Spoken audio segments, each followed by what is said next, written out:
Çin ile Türkiye'nin ekonomik ilişkileri bozulmasın. Bu tekerleme halinde söyleniyor. Oysa Çin ile Türkiye'nin nasıl bir ekonomik ilişkisi var? Bu bilinerek söyleniyor maalesef. Yuvarlak olarak ifade edip 100 milyar dolarlık mal almışız, 20 milyar dolar satmışız. Kim kârlı? İkinci husus da şu, Türkiye'de etkin bir program yapıldı. O da şuydu, bunu ben karşılaştığım için şahıs olarak söylüyorum. Doğu Türkistan'la ilgili konuşanların Siyah'ın adamı olduğu, bu işte Amerika'nın olduğu şeklinde bir programda yaygındı Türkiye'de. Medine Hanım'da arkadaşlarıyla televizyon programı çıkarttığında İnanınız Türkiye'de siyasi bakımdan da öngörüsüne güvendiği insanlar üzerine ayarak verilen gazete. Bu işin arkasında siyahından bahsedilir, Amerika'dan bahsedilir. Bu konuşanlar siyahın elemanları olmasın? Yani içselleştirilmiş bir program var. Bu Çin'in orada yaptıklarının üzerine kapatmaya yetiyor, atıyordu. Birleşmiş Milletler'in imza kampanyası ile ilgili Nurettin Bey bir ifade bulundu. Unutmadan ifadeleri dışarı çıktığınızda inşallah destek verirsiniz. Birleşmiş Milletler'e müracaat konusunda bir imza kampanyası düzenlendi. Daha önce ben Doğu Türkistan'da 2-3 değerliyle yanıma almak suretiyle bir imza kampanyası düzenlemiştim. Onların desteğiyle. İmza kampanyasının sonunda Birleşmiş Milletler'e müracaat ettim. Müracaatımın kabul edildiğine dair bilgi aldım. Ancak ben duruşmalı istediği için olsa sanırım ya da işte koronadan dolayı Birleşmiş Milletler'e henüz benim açtığım davanın görüşülmeye başlanmadı. İnşallah görüşülmeye başlandı. Değerli arkadaşlar, İHA mütevelli heyeti üyesi, çok değerli Murat Yılmaz Bey. Murat Bey, Doğu Türkistan'da toplama kampları adında bir kitap yazdı. Kendileri Doğu Türkistan'la ilgili hemen hemen Türkiye'de yazılan, bundan önce var mı bilmiyorum ama ben bilmiyorum. Yani bundan öncesinin olduğunu bilmiyorum. Belki Uygurca yazılmışlar olabilir. Ama Türkçe kapsamlı bir çalışma yapmışlar kendilerine. Çok teşekkür ediyoruz ayrıca. Şimdi sözü Murat Yılmaz kardeşimize veriyorum. Murat Bey buyurunuz. Evet, teşekkür ediyorum. Teşekkür ediyorum. Gerçekten Dünya İnsan Hakları Günü'nde oldukça anlamlı bir program. Programda emeği geçen bütün arkadaşlarımıza, gönüllülerimize, kurumlarımıza ayrı ayrı teşekkür ediyorum. Allah razı olsun. Benim konum Doğu Türkistan'da çocuk olmak. İHH ile ilgili kimliğimi söyledi ama ben aynı zamanda Yetim Vakfı Başkanıyım Halis abi. Yetim Vakfı olarak da tabii ki dünya üzerindeki başta yetim ve dezavantajlı çocuklar olmak üzere aslında bütün çocuklar bizim ilgi ve alakamızı celbetmiş oluyorlar. Dünya üzerinde 2,5 milyar civarı çocuk bulunuyor ve bu çocukların %40'ına tekabül eden yaklaşık 1 milyar çocuk dünya üzerinde yetim, öksüz, korumaya muhtaç ya da sosyal yetim dediğimiz, belki bu tabiri ilk defa duymuş olabilirsiniz, anne babası olan ve fakat anne ve babasının ilgi ve alakasından, sevgi, şefkat ve merhametinden mahrum olan çocuklar için sosyal yetimlik tabiri kullanılıyor.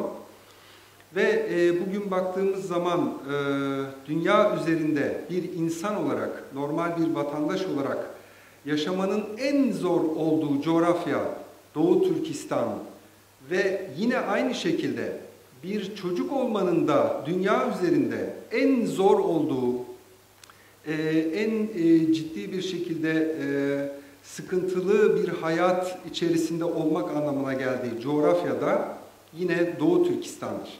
Çünkü Doğu Türkistan 1.800.000 kilometre kareden fazla yüz ölçümüyle bir hapishanedir aslında. Yani evin babaları, büyük çocukları, dedeleri toplama kampındadır. evin hanımları, küçük çocukları belki eğer gözlerinden kaçtıysa, ki bu çok nadir bir şeydir. Yine Çinli gardiyanlar, yani Çinli memurların Doğu Türkistan evlerinde, ailelerinde biraz önce ifade edildi. Gecede konaklama şeklinde bulunmalarıyla evdeki kadınlar bir hapishanededir. Aynı zamanda çocuk toplama kampları adı verdiğimiz yetimhaneler, işte Medine Hanım biraz önce melek evleri dedi. Yani ismini de öyle bir koymuşlar ki, yani çocukların sanki çok güzel muamele gördüğü, sevgi, şefkat gördüğü anlamında melek evleri koymuşlar. Yetimhaneler, yatılı okullar, buralarda bulunan çocuklar da çocuk toplama kamplarındadır. Yani şöyle söyleyeyim, bunların dışında kalan kişiler de sokaklara her 300 metrede kurulan barikatlarla aynı zamanda sürekli gözetim altındadır. Evinizin içinde dahi, biraz önce Nurettin kardeşim onun resmini gösterdi. İnsanlar QR kodlarıyla, mesela eve gireceksiniz, QR kodunu okutursunuz evinizin kapısında, içeri öyle girersiniz. Sisteme akıllı yapay zeka ile takip edilen, ki 2000'e yakın şirkettir bunlar. Bu şirketler her kişiyi ayrı ayrı takip ederler. Evden çıkarken de yine QR kodunu okutur, ben evden çıkıyorum diye merkeze haber verirsiniz. Sonra sokağa çıktığınız zaman sizi gören kamera takip etmeye başlar. Köşeyi döndünüz, bir başka kamera sizi yakalar. Yüzünüzde, çünkü yürüdüğünüz zaman sizin yüzünüzde isminiz çıkar hemen. Adınız, soyadınız, daha önce içeri girdiniz mi, sakıncalı mısınız, daha önce yasak olarak konan bir şeyle ilgili hakkınızda bir sabıka, bir şey var mı? Sonra o merkeze gelirsiniz, yani o barikata gelirsiniz, telefonunuz, her şeyiniz aranır zaten. Oradaki Çinli asker ya da memur, polis size bir şey söylemez. Yapay zeka der ki, bu kişiyi hemen tut, bu kişiyi gözaltına al, bu kişiyi direkt kampa gönder ya da bırak geçsin, serbest, sakıncasız bir kişi diye. Yani dolayısıyla bugün Doğu Türkistan kadınıyla, erkeğiyle, çoluğuyla, çocuğuyla bir büyük hapishanedir arkadaşlar. Yani biraz hapishanelerin içerikleri anlatıldı, işte her hapishanede insanların gördükleri işkenceler anlatıldı. Bu aslında bir Kazağıyla, Kırgızıyla, Özbeğiyle, Uyguruyla Doğu Türkistan'da yaşayan bütün halkların yaşadıkları rutindir. Günlük rutindir. Tabii dakikalarım çok az. Benim konumda çocuklarla ilgili biraz bahsedeyim. Doğu Türkistan'da dedik ki çocuk olarak doğmak bile zordur. Niye? Çünkü burada kadınlara uygulanan sürekli kürtajlar vardır. Ve aynı şekilde kota dışı doğum diye bir şey var. Yani doğumda bir sayı var. Mesela bir ailenin 2 çocuğu varsa 3. çocuğu zaten doğurması mümkün değil. Ve 9. ayında bile olsa bu tespit edildiğinde, bakın hamileliğin 9. ayında bile olsa bu tespit edildiğinde hiç insanların gözlerinin yaşına bakılmadığı gibi bu çocuk kürtajla alınır. Anne ölümleri çok fazladır bu arada. Ve aynı zamanda para cezası ve bu şekilde yapan ailelere toplama kampı cezası verilir. Bazen her ikisi birden verilir. Hem para alırlar hem de toplama kampına zorunlu olarak gönderilirler. Toplama kampı şöyle bir şey. Yani hiçbir suçunuz yok. Hiçbir mahkemede yargılanmadınız. Size isnat edilen bir şey yok.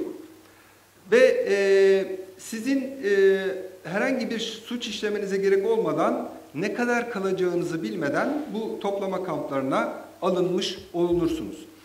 Burada çocuklarla ilgili tabii ki toplama kampında yaşanan işkenceler, tecavüzler, zulümler, bunların benzerleri çocuklarla ilgili de uygulanır.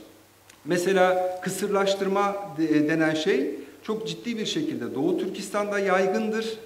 Toplama kamplarındaki hem kadınlara hem erkeklere cebren uygulanır. Zaten bir aşı yaptıklarında, bir hap verdiklerinde ben bunu içmiyorum deme şansınız yok. O aşıyı olursunuz, o hapı içersiniz. Aynı şekilde bu biraz önce bahsettiğim çocuk toplama kamplarında da, yani bunlar anaokulu çocukları ya da ilkokul, ortaokul çocukları olabilir. Bu çocuklara da ne olduğu bilinmeyen aşılar yapılmakta ve bu çocuklara bu haplar zorla içirilmekte. Yani aslında Nurettin Hocam biraz önce bahsetti. Birleşmiş Milletler soykırım sözleşmesinin bütün maddeleri burada açık bir şekilde uygulanır. Mesela soykırım maddelerinden bir tanesi de şöyle deniyor ki grup içindeki çocukları bir başka gruba zorla nakletmek. Yani burada tam olarak yapılan şey bu. Yani grup içinde, bir ailede, bir toplum, Müslüman bir toplum içindeki çocuk alınır ve çocuğun ve ailenin isteği hilafına bu çocuk başka bir yere nakledilir. Yine bu verilen ilaçlar, iğnelerle grup içindeki doğumları bir başka madde, 5 tane maddesi var. Soykırım Sözleşmesi'nin bu bir başka madde. Grup içindeki doğumları bilinçli olarak önlemeye yönelik tedbirler dayatmak. Yani ne oluyor, nasıl dayatıyor? Birini toplama kampına alınıyor, diğerini evde tutuyor, başında Çinli bir memur tutuyor, çocukları alıyor, çocuk kamplarına götürüp orada tutuyor. Yani dolayısıyla doğumlar ciddi bir şekilde bilinçli olarak engellenmiş oluyor. Tabii bunlar anlatıldı ve bugün baktığımız zaman yine çocukların psikolojilerinin alt üst olduğu. Yani mesela şöyle bir şey söyleyeyim. Geçen de bir araştırma okumuştum, bir makale. Mesela Gazze'deki çocukların, Gazze'de 2 milyon 50 bin civarı insan yaşıyor. Bunun yarısı çocuk. 250 bini, yani hem 4 çocuktan bir tanesi terapi gerektiren bir psikolojik rahatsızlık içinde. Niye? Çünkü İsrail arada geliyor, canı sıkıldığında geliyor, bombalıyor, gidiyor. Bakın, her 4 çocuktan biri Gazze'de terapi istiyor, psikososyal destek istiyor. Doğu Türkistan'ı düşünün. Yani Doğu Türkistan'da her anı, yani orada nasıl diyeyim, hiçbir an yok ki Çin devletinin baskısı, zulmü ya da hayatın içerisinde olup da engel olunmayan hiçbir şey yok. Markete gidiyorsun, 1 kilo şeker alabilirsin. 2. kiloyu aldığında şüpheli şahıs oluyorsun.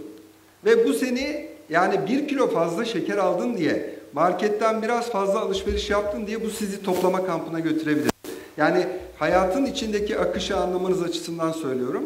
Dolayısıyla bu aynı durum çocuklarla ilgili de geçerli. Aile olmak şeyi de çocukları dağıtan bir şey. Yani düşünün, evde 5 yaşında bir kız çocuğusunuz, 7 yaşında bir erkek çocuğusunuz. Babanız nerede belli değil, toplama kampında, ama kampın nerede olduğu, yani o evin babasının hangi kampta olduğu belli değil. Yani siz Aksu'da babanızı almış olabilirler ama bu baba Çin'in içerisinde bir yerde de olabilir. Yani ya da 2000 kilometre ötede başka bir toplama kampında da olabilir. Dolayısıyla bu çocuk hem bu travmayı yaşıyor, Çinli bir başka yabancıyla aynı evde yaşamanın travmasını yaşıyor. Allah dediği zaman, evin içinde Uygurca konuştuğu, Kazakça, Kırgızca konuştuğu zaman suç. Evde bir seccade olsa suç, bir tesbih görünse, zaten Kur'an-ı Kerimlerin olması asla mümkün değil. Toplu bir şekilde alınıyor, bunlar yakılıyorlar. Yani çok uzatmayayım, birkaç cümleyle de toparlamış olayım. Bugün Doğu Türkistan'da kadın, erkek, çoluk, çocuk herkese soykırım suçları işleniyor. Hem Birleşmiş Milletler soykırım suçları ile ilgili sözleşme, hem de kültürel soykırımla ilgili de. Mesela bir çocuğun bir dua okuması, namaz kılması, zaten biliyorsunuz Doğu Türkistan'da öğrenciler camiye giremez. 18 yaşından küçükler camiye giremez. Devlet memurları, emekliler camiye giremez. Kadınlar camiye giremez. Zaten camilerin 16 bin cami yerle bir edilmiş. Sünnet olamaz bir çocuk. Yani bir çocuğun sünnet olması demek, o aile için tam bir felaket demek. Yani dolayısıyla kendi kıyafetlerinizi giyemezsiniz. Bu kamplarda olan, yatılı okullarda olan çocuklar Çin yemeklerini, domuzun da olduğu, domuz etinin de olduğu Çin yemeklerini yemek zorundalar. Ve Çin kültürünü, Çin dilini, yani bu çocukların hiçbiri Uygurca konuşamıyordur tahmin ediyorum. Hepsi Çince konuşuyordur. Çünkü Uygurca konuşmak yasak. Yani toplumun her tarafında yasak. Evde bile yasak. Çünkü Çinli memur seni denetliyor. Evde Çince konuşmak zorundasın.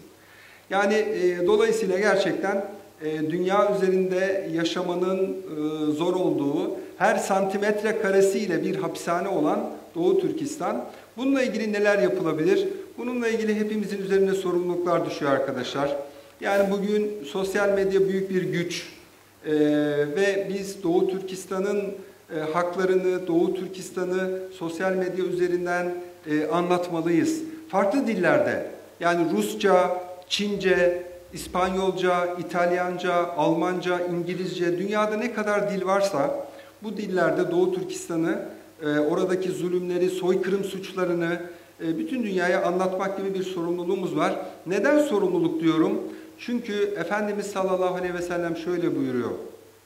Diyor ki Efendimiz, kim bir kötülük görürse onu eliyle değiştirsin. Eliyle değiştiremiyor ise diliyle değiştirsin, değiştirmeye çalışsın. Bununla da yapamıyorsa kalbinden buğz etsin. Yani bu işi kalbinden kötülesin. Ama bu imanın en alt derecesi, en düşük derecesi. Dolayısıyla elimizle, dilimizle, kalbimizle, her birisiyle zulme karşı koymak gibi bir sorumluluğumuz var. Doğu Türkistanlı kardeşlerimizi unutmayalım. Ta ki oradaki toplama kampları kapatılsın, oradaki çocuklar anneleriyle, babalarıyla buluşsun ve oradaki haklar bütün herkese, yani tabi burada Müslüman olması ya da gayrimüslim olmasının hiçbir önemi yok. Yani biz bir gayrimüslim toplumda bir zulüm yapılıyorsa da buna da karşı koymak gibi bir mecburiyetimiz var, bir zorunluluğumuz var. Dolayısıyla nerede bir zulüm oluyorsa buna karşı durmamız gerekiyor. İnşallah bu toplantı, buradaki kardeşlerimiz, sizler gerçekten bu sıkıntıları burada duymuş oldunuz. Size de artık omuzlarınızda bir sorumluluk var. Dolayısıyla her birimiz inşallah bununla ilgili mücadele edelim, uğraşalım. Biz uğraşalım, Rabbim elbette her şeyi görüyor, her şeyi takip ediyor. Biz uğraşalım inşallah özgür Doğu Türkistan'da hep beraber buluşuruz diyorum. Hepinize teşekkür ediyorum.